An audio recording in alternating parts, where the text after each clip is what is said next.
ಡಿ.ಕೆ. ಶಿವಕುಮಾರ್ ಎಂಬ ಹೆಸರಿನಾದ ನಾನು ಕಾನೂನು ಮೂಲಕ ಸ್ಥಾಪಿತವಾದ ಭಾರತದ ಸಂವಿಧಾನ ವಿಷಯದಲ್ಲಿ ನಿಜವಾದ ಶ್ರದ್ಧೆ ಮತ್ತು ನಿಷ್ಠೆಯನ್ನು ಹೊಂದಿರುತ್ತೇನೆಂದು ನಾನು ಭಾರತದ ಸಾರ್ವಭೌಮತ್ವವನ್ನು ಮತ್ತು ಅಖಂಡತೆಯನ್ನು ಎತ್ತಿ ಹಿಡಿಯುತ್ತೇನೆಂದು ಮತ್ತು ಕರ್ನಾಟಕ ರಾಜ್ಯದ ಮುಖ್ಯಮಂತ್ರಿಯಾಗಿ ನನ್ನ ಕರ್ತವ್ಯವನ್ನು ಶ್ರದ್ಧಾಪೂರ್ವಕವಾಗಿ ಮತ್ತು ಅಂತಃಕರಣಪೂರ್ವಕವಾಗಿ ನಿರ್ವಹಿಸುತ್ತೇನೆಂದು ಭಯ ಅಥವಾ ಪಕ್ಷಾತೀತವಲ್ಲದೆ ರಾಗ ದ್ವೇಷವಿಲ್ಲದೆ ಎಲ್ಲ ಬಗೆಯ ಜನರಿಗೆ ಸಂವಿಧಾನಕ್ಕೆ ಮತ್ತು ಕಾನೂನಿಗೆ ಅನುಸಾರವಾಗಿ ನ್ಯಾಯಯುತವಾಗಿ ಮಾಡುತ್ತೇನೆಂದು ನನ್ನ ಅಜ್ಜ ಗಂಗಾಧರಜ್ಜನ ಹೆಸರಿನಲ್ಲಿ ಪ್ರಮಾಣ ಮಾಡುತ್ತೇನೆ.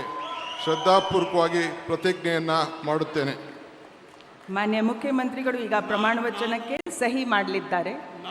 ನಾನು ಡಿ.ಕೆ. ಶಿವಕುಮಾರ್ ಎಂಬ ಹೆಸರಿನಾದ ನಾನು ಕರ್ನಾಟಕ ರಾಜ್ಯದ ಮುಖ್ಯಮಂತ್ರಿಯಾಗಿ ನನ್ನ ಪರ್ಯಾಲೋಚನೆಗೆ ತರಲಾಗುವ ಅಥವಾ ನನಗೆ ತಿಳಿಯದೇ ಬರುವ ಯಾವುದೇ ವಿಷಯವನ್ನು ರಾಜ್ಯದ ಮುಖ್ಯಮಂತ್ರಿಯಾಗಿ ನನ್ನ ಕರ್ತವ್ಯವನ್ನು ಮುಕ್ತ ನಿರ್ವಹಣೆ ಅಗತ್ಯವಾಗುವುದೆಂದು ಸಂದರ್ಭದಲ್ಲಿ ಅಲ್ಲದೆ ಅನಾತ್ಯ ಯಾರೇ ವ್ಯಕ್ತಿಗೆ ಅಥವಾ ವ್ಯಕ್ತಿಗಳಿಗೆ ಪ್ರತ್ಯೇಕವಾಗಿ ಅಥವಾ ಪರೋಕ್ಷವಾಗಿ ತಿಳಿಸುವುದಿಲ್ಲ ಅಥವಾ ಬಹಿರಂಗಪಡಿಸುವುದಿಲ್ಲ ಎಂದು ನನ್ನ ಅಜ್ಜನ ವೀರ ಗಂಗಾಧರ ಅಜ್ಜರ ಹೆಸರಿನಲ್ಲಿ ಪ್ರಮಾಣ ಮಾಡುತ್ತೇನೆ. ಶ್ರದ್ಧಾಪೂರ್ವಕವಾಗಿ ಪ್ರತಿಜ್ಞೆಯನ್ನು ಮಾಡುತ್ತೇನೆ.